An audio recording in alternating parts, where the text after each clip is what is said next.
नमस्कार, Chanakya YouTube channel पे आपका स्वागत है।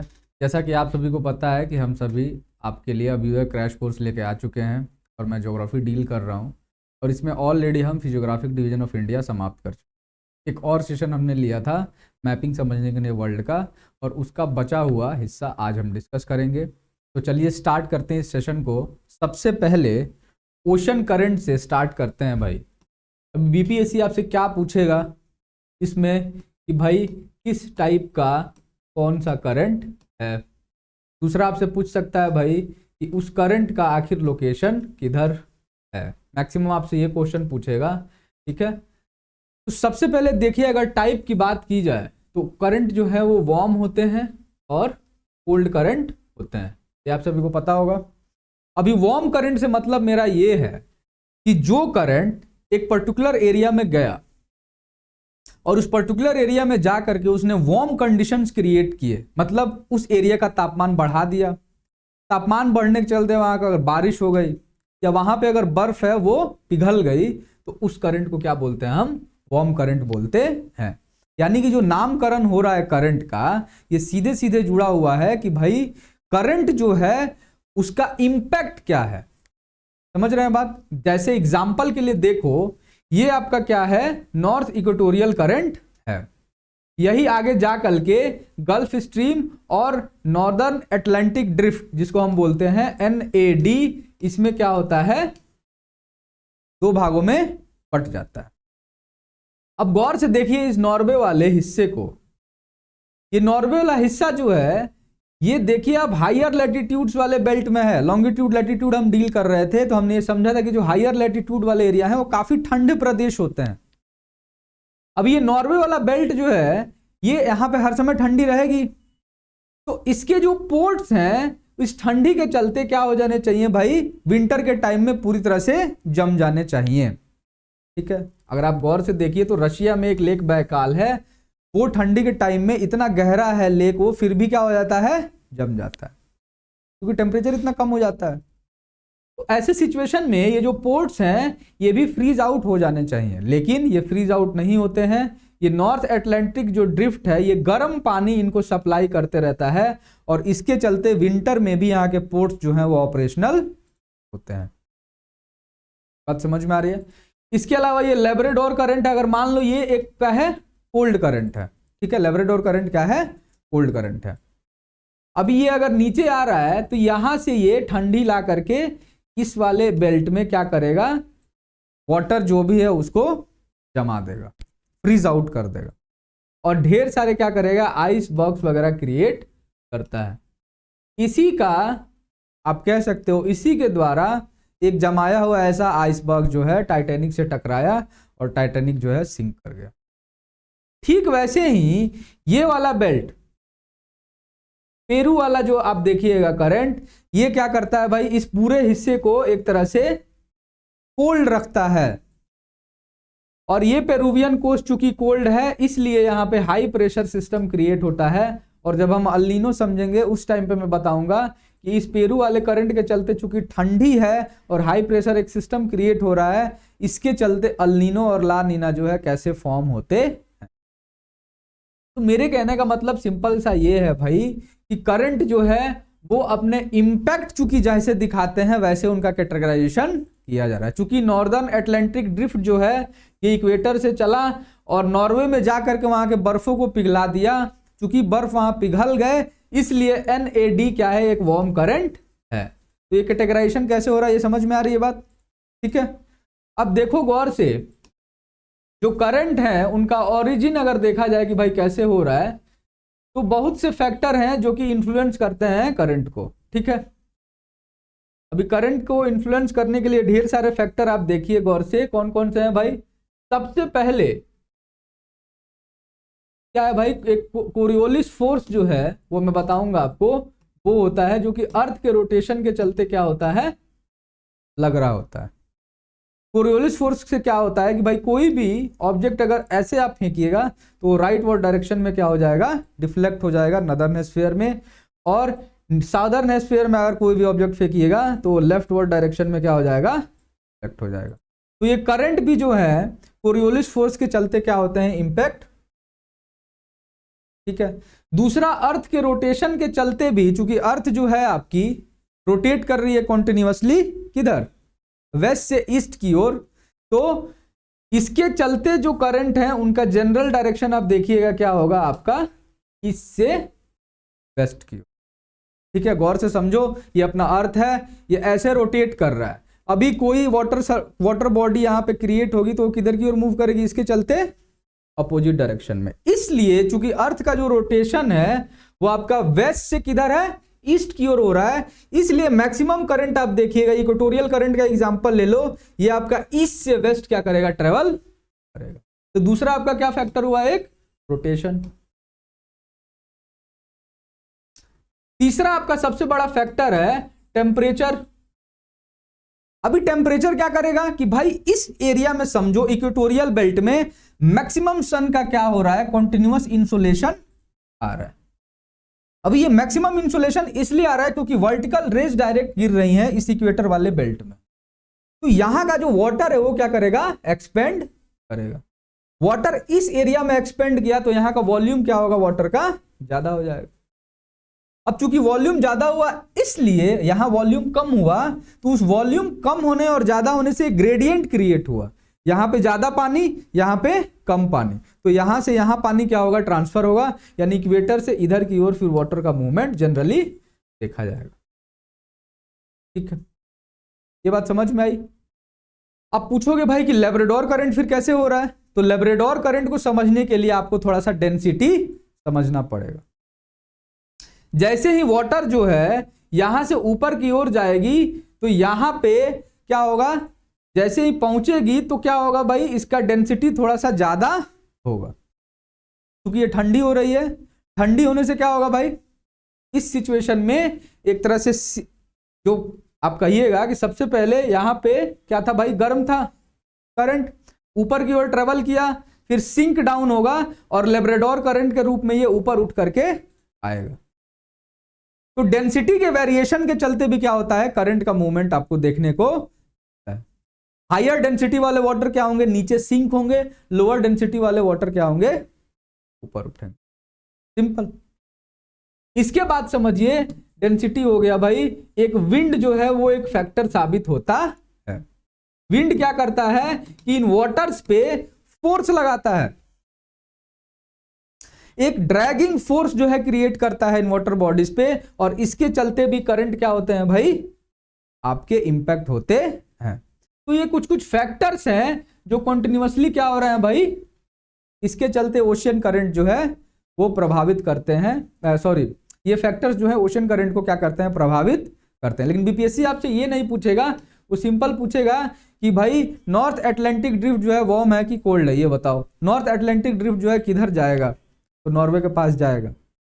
तो इसलिए मैपिंग से हम समझेंगे, क्योंकि ये मैपिंग की क्लास है, मैं करंट आगे आपको बताऊंगा अभी जब हम लोग किसमें घुसेंगे, ओशनोग्राफी में ऑफ कोर्स। तो आपको प्रॉपर स्लाइड मिलेगा इसका, लेकिन मैं चूंकि समझाना चाहता था कि करंट में चल क्या रहा है, एक कॉन्टेक्स्ट देना चाह रहा था, इसलिए मैंने बताया। तो देखिए भाई कौन कौन से करंट किधर की ओर है, और आपको इसमें एक हैक क्या है भाई कि एक कोई भी याद कर लो, या तो वार्म याद कर लो या कोल्ड याद कर लो, बाकी का वहां पे एलिमिनेट कर लो। ठीक है, तो सबसे पहले चलो कोल्ड ही बस देख लेते हैं, आप वार्म बाकी देख लीजिएगा। ठीक है, अपने मैप बुक में। तो सबसे पहला एक इंपॉर्टेंट कोल्ड करंट है कौन सा, पेरू के पास जो बहता है, इसको हेम्बोल्ट करंट भी बोलते हैं, पेरुवियन करंट। इसके चलते मैंने बताया कि भाई ये पूरा का पूरा बेल्ट जो है ठंडा हो जाता है, और अल नीनो ला नीना में ये एक रोल प्ले करता है। इसके बाद से लेब्राडोर, जिसके चलते टाइटेनिक हुआ, ये आपको याद रखना है। इसके बाद से ईस्टर्न ग्रीनलैंड करंट, जो भी ब्लू वाले हैं सारे के सारे क्या हैं, कोल्ड करंट है। कैलिफोर्निया करंट है ना, ओयोशियो, अभी ठीक ऐसा ही एक नाम है कुरुशियो, तो ओयाशियो क्या है आपका, कोल्ड करंट है। ठीक है जी। इसके अलावा आपका एक वेनेजुएला करंट है ना, western Australian current, canary current, ये सारे करंट जो हैं आपके क्या हैं, कोल्ड करंट है। बाकी के वार्म करंट क्या है भाई, कुरुशियो, ईस्टर्न ऑस्ट्रेलियन करंट। इसके अलावा देखिए गौर से, गल्फ स्ट्रीम जो दो भाग में बटा था आपका, इक्वेटोरियल करंट और नॉर्दर्न एटलांटिक ड्रिफ्ट।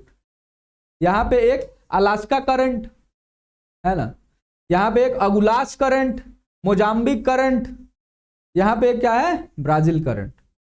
तो जा करके आपको मैप बुक में एक बार फिर से रिवाइज करना है, और मैंने हैक आपको बता दिया है कि भाई आप कोई भी एक याद कर लो, कोल्ड याद कर लो, वार्म कर लो, दूसरा आप एलिमिनेट कर ले जाओ। ठीक है, आगे देखो भाई, ये गौर से देखो, वेस्ट विंड ड्रिफ्ट, ये भी क्या है, बहुत ही बड़ा क्या है, करंट आपका है। और ये वेस्टर्लीज एक बताऊंगा मैं कि वेस्टर्लीज के प्रभाव से ये क्या होते हैं, ओरिजिनेट होते हैं। ठीक है, तो वेस्ट विंड ड्रिफ्ट भी क्या है, आपका एक इंपॉर्टेंट करंट है जो कि आपको अंटार्कटिका के आसपास क्या होगा, लेगा, कोल्ड करंट है भाई। ठीक है, बाकी तो आप देख ही रहे हैं। अब जायर जरा देख लीजिए, इन करंट्स के चलते, चूंकि ये करंट मूव कर रहे थे और मैंने बताया कोरियोलिस फोर्स राइट साइड में लग रहा है, तो ये देखिए इसके चलते एक क्या करते हैं, सर्कुलर मूवमेंट शो करते हैं, जिसको हम लोग बोलते हैं जायर्स। ठीक है, तो नॉर्थ एटलांटिक ओशन में एक नॉर्थ एटलांटिक जायर जो है वो आपको मिलेगा। ठीक है, इसके अलावा देखिए नॉर्थ पैसिफिक में एक जायर आपको मिलेगा। इसके अलावा छोटे छोटे और भी नॉर्थ इक्वेटोरियल करंट के चलते जायर्स जो है वो क्रिएट होते हैं। सदर्न में आपको साउथ एटलांटिक जायर मिलेगा। और ये जो नॉर्थ एटलांटिक जायर है, इसी को कहीं कहीं पे आपसे पूछ सकता है भाई, क्या बोलते हैं, सरगासो सी। ठीक है, सरगासो सी यहाँ पे इसलिए बोल रहे हैं क्योंकि यहाँ पे कुछ ऐसे आप कह सकते हैं डिपॉजिट्स मिलते हैं, डिपॉजिट में बोल रहा हूं, मतलब ये घास जैसा मिलेगा सरगासो सी, आप कह सकते हैं ग्रास होता है जो, ठीक है, इस बेल्ट में एक्युमुलेट हो गया है, इसलिए ये सी है, लेकिन यहाँ पे क्या कह सकते हैं आप, ये करंट के थ्रू फॉर्म हुआ है। ठीक है, इकलौता ऐसा सी है, तो सरगासो सी इसको बोलते हैं, इस जायर से क्रिएट हो रहा है। ठीक है, आगे बढ़ते हैं भाई। अब आते हैं काफी इंपॉर्टेंट टॉपिक स्ट्रेट्स पे। स्ट्रेट्स क्या होती हैं भाई, दो वाटर बॉडी है, उसको जो जोड़ेगा, वाटर बॉडी 1 वाटर बॉडी 2, इसको जो जोड़ रहा है उसी को क्या बोलते हैं, स्ट्रेट। सिंपल, जैसे एग्जांपल के लिए भाई आप ऐसे ही देख लो, क्या कोई भी उठा लो, स्ट्रेट ऑफ मलाक्का, तो ये वाला वाटर का बॉडी और ये वाला वाटर का बॉडी दोनों को क्या करेगा, ये जोड़ेगा। इसके अलावा और एक काफी इंपॉर्टेंट है बाबले मंडप, स्ट्रेट ऑफ हॉर्मुज। ये इतना ज्यादा सिग्निफिकेंस रखता है कि भाई मिडिल ईस्ट से जितना भी तेल आता है वो इसी स्ट्रेट के थ्रू आएगा, और ये काफी काफी इंपॉर्टेंट है इंडिया के लिए भी, क्योंकि यहां से एनर्जी सिक्योरिटी हमारी इंश्योर हो रही है। ईरान ने बहुत बार जो है इसमें अटेम्प्ट मारा है कि भाई यहां समस्या थोड़ी बहुत खड़ी की जाए, तो आप न्यूज में देखते होंगे भाई, स्ट्रेट ऑफ हॉर्मुज काफी इंपॉर्टेंट है। ठीक, इसके अलावा इधर डेनिस स्ट्रेट है, पनामा कनाल है, हम काफी कंप्रिहेंसिव तरीके से अभी देखेंगे। फिलहाल आप समझिए कि ये मेजर कुछ कुछ आपके स्टेट्स हैं। अब देखिए भाई लिस्ट जरा, सबसे पहले देखिए मोस्ट इंपॉर्टेंट मलक्का स्ट्रेट, जिसमें किसको इसको जोड़ा था, अंडमान सी और साउथ चाइना सी। ठीक है, और लोकेशन क्या था भाई, इंडोनेशिया मलेशिया के आसपास। इसके बाद से पाक स्ट्रेट, पता है आप लोगों को, पाक स्ट्रेट गौर से देखिए, यहाँ पे कहीं श्रीलंका, इधर इंडिया, ये बीच में क्या है भाई, दो वाटर बॉडी है जिनको जोड़ रहा है, तो भाई ये पाक बे और बे ऑफ बंगाल को जोड़ता है। ठीक है, और इसका location of course India Sri Lanka के बीच में कहीं होगा। सुंडा स्ट्रेट कहाँ है भाई, जावा और इंडियन ओशन को जोड़ेगा, और इसका लोकेशन जो है इंडोनेशिया के आसपास है। ठीक है, अगला देखते हैं भाई, Yucatan straight, one of the most important, Mexico और कैरेबियन सी, इसके पास मैक्सिको और क्यूबा। मेसिना स्ट्रेट, मेडिटेरेनियन सी, और ये जो है आपका इटली और सिसिली के बीच में। इसके अलावा ओट्रेंटो स्ट्रेट जो कि एड्रियाटिक सी और आइनियन सी को जोड़ेगा। आप मैप बुक में जाइएगा और देखिएगा कि एड्रियाटिक सी और आइनियन सी कहाँ है, वहां आपको ओट्रेंटो स्ट्रेट मिल जाएगा। ठीक है, इसका लोकेशन जो है इटली और अल्बानिया के पास है। आगे बढ़ते हैं भाई, बाबले मंडप, ठीक है, रेड सी और गल्फ ऑफ एडन को जोड़ता है, और इसका लोकेशन यमन जिबूती के पास है। कुक स्ट्रेट देखिए, साउथ पैसिफिक ओशियन को जोड़ेगा, और इसका न्यूजीलैंड के पास। मोजाम्बिक स्ट्रेट जो है ये इंडियन ओशन को ऑफ कोर्स जोड़ेगा, और इसका लोकेशन जो है मोजाम्बिक और मलागैसी से है। नॉर्थ चैनल देखिए, आयरिश सी और अटलांटिक ओशियन को जोड़ेगा, और इसका लोकेशन जो है आपका किधर है, आयरलैंड और, ठीक है, नॉर्थ चैनल बहुत बार पूछता है, नॉर्थ चैनल बहुत लोग क्रॉस भी करते हैं, तो आयरिश सी और अटलांटिक ओशन को जोड़ता है। इसके बाद से टॉरस स्ट्रेट देखिए, आराफुरा सी और गल्फ ऑफ पापुआ, और यह जो है पापुआ न्यू गिनी के पास है, ऑस्ट्रेलिया के पास है। पास स्ट्रेट जो है ये तस्मान सी और साउथ सी को जोड़ेगा, ठीक है, और इसका लोकेशन जो है ऑस्ट्रेलिया के पास है। जितना मैं बता रहा हूं आपको मैप पे जाकर के एक बार जरूर देखना पड़ेगा, ठीक है, तभी ध्यान में रहेगा ये।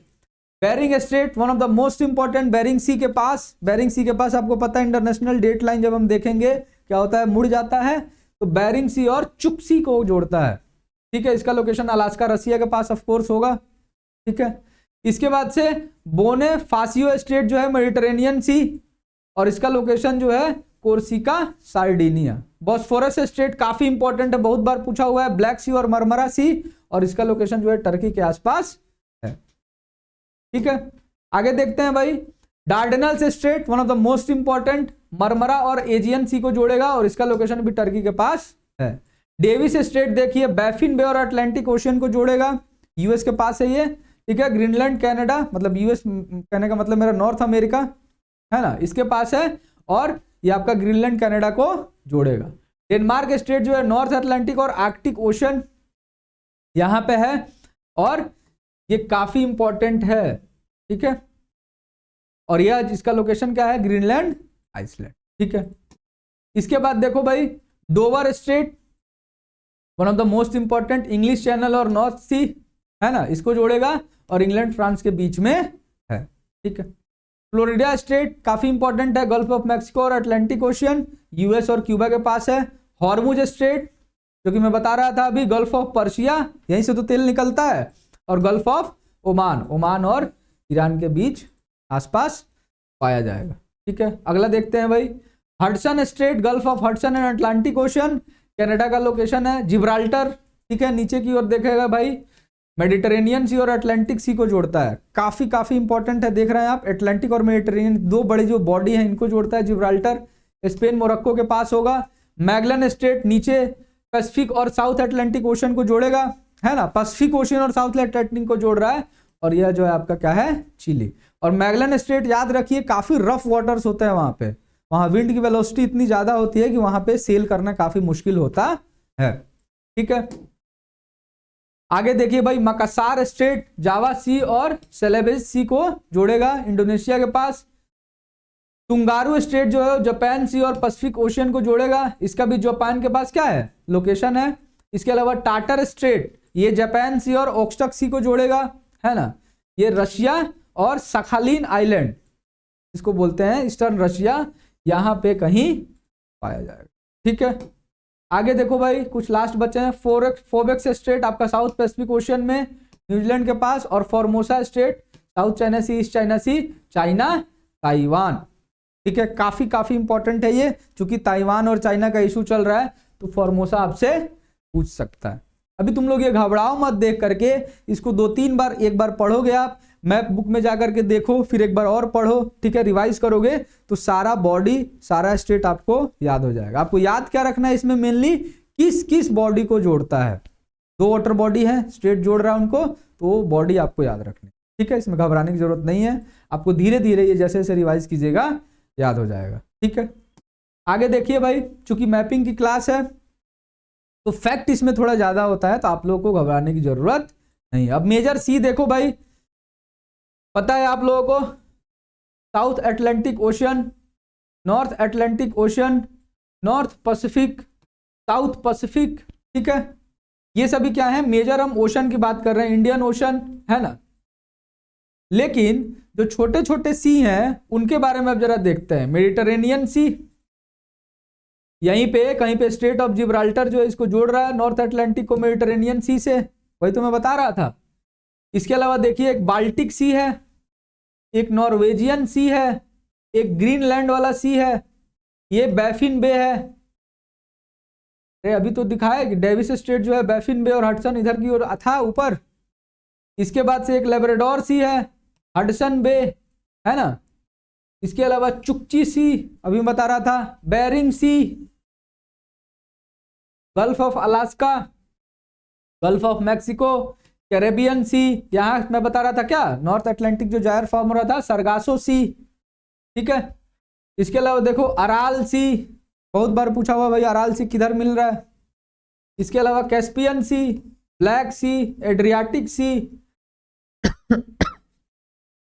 रेड सी, डेड सी, ठीक है, पर्शियन गल्फ ये वाला belt, gulf of Oman, Arabian sea India के बगल में, बे ऑफ बंगाल, इधर Andaman sea, south China sea, इनको कौन जोड़ रहा था, Malacca, strait of Malacca, east China sea, yellow sea of Japan, sea of Okhotsk, Philippine sea, Celebes sea जिसकी मैं बात कर रहा था, इसके अलावा जावा सी, फ्लोरेस सी, है ना, अराफुरा सी, कोरल सी, तस्मान सी, ग्रेट ऑस्ट्रेलियन, ठीक है।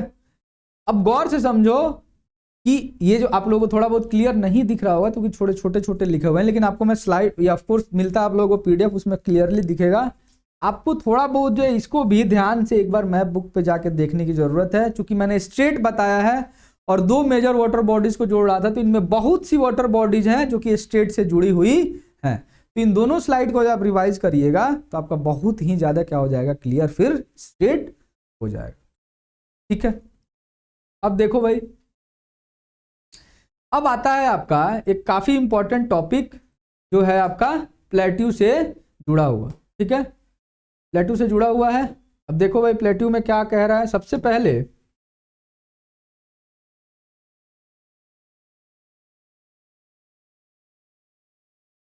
प्लेट्यू होता क्या है, एक मान लो कि हम कोई भी हाइट डिसाइड करते हैं तो सी लेवल के हिसाब से देखते हैं कि भाई समुद्र तल से इतनी ऊंचाई है,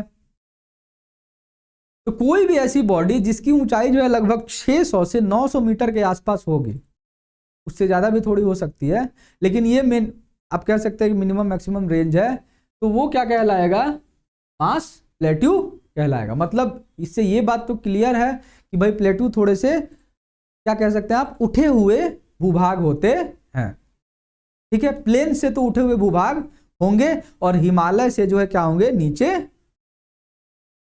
तो मैं जब आपको समझा रहा था कि भाई फोल्ड माउंटेन्स आपके बन रहे हैं, तो फोल्ड माउंटेन्स बनने के टाइम में ये मान लो अपना क्या है, ग्रेट हिमालय बना, लेकिन इसके जस्ट पीछे समझो कि एक क्या बना, और तिब्बतन प्लेट्यू भी बना। तो मैं बता रहा था कि जो प्लेट का इंटरेक्शन हो रहा था और जो मैक्सिमम थ्रस्ट आया, उस समय ये ग्रेट हिमालयन रेंज फॉर्म हुआ, लेकिन जो मिनिमम थ्रस्ट वाला हिस्सा था उन सेक्शंस में प्लेट्यू का फॉर्मेशन हुआ जिनकी हाइट काफी कम हो गई, किससे, हिमालय से। तो प्लेट्यू का फॉर्मेशन भी आपका प्लेट टेक्टोनिक एक्सप्लेन करता, ये बात समझ में आ रही है। अब बीपीएससी आपसे ये सब नहीं पूछेगा कि भाई प्लेट्यू फॉर्म कैसे हो रहा है, आपसे पूछेगा कि कौन सा प्लेट्यू किधर पाया जा रहा है। तो देखो भाई सबसे पहले वर्ल्ड में कोलोराडो प्लेट्यू काफी फेमस है, वेरी वेरी फेमस। इसमें आपको क्या है भाई, उताह, एरिजोना और न्यू मैक्सिको, ये सभी बेल्ट जो है मिलेंगे, यानी कि स्पष्ट है कि ये नॉर्थ अमेरिकन क्या है, इनका नॉर्थ अमेरिका में इनका लोकेशन है। कोलंबिया प्लेट्यू जो है वह जो है आपका इडाहो स्टेट, ओरेगन स्टेट और वॉशिंगटन यहां पे लोकेटेड है, ठीक है। एपलेशियन प्लेट्यू ये आपका किधर की ओर लोकेटेड है भाई, ये भी यूएस में, जो ईस्टर्न यूएस है उधर की ओर लोकेटेड है। अब ये फोटो हम देखेंगे सबका। पोटोहार प्लेट्यू जो है ये आपका नॉर्थ ईस्ट पाकिस्तान के पास लोकेटेड है, काफी फेमस। इसके अलावा देखिए पिडमोंट प्लेट्यू एक जो है ये आपका ईस्टर्न यूएस में पाया जाता है। लॉरेंशियन प्लेट्यू जो है ये आपका कनाडा में पाया जाएगा, ठीक है। अल्टीप्लानो प्लेट्यू जो है ये आपका साउथ अमेरिकन बेल्ट में मिलेगा, ठीक है।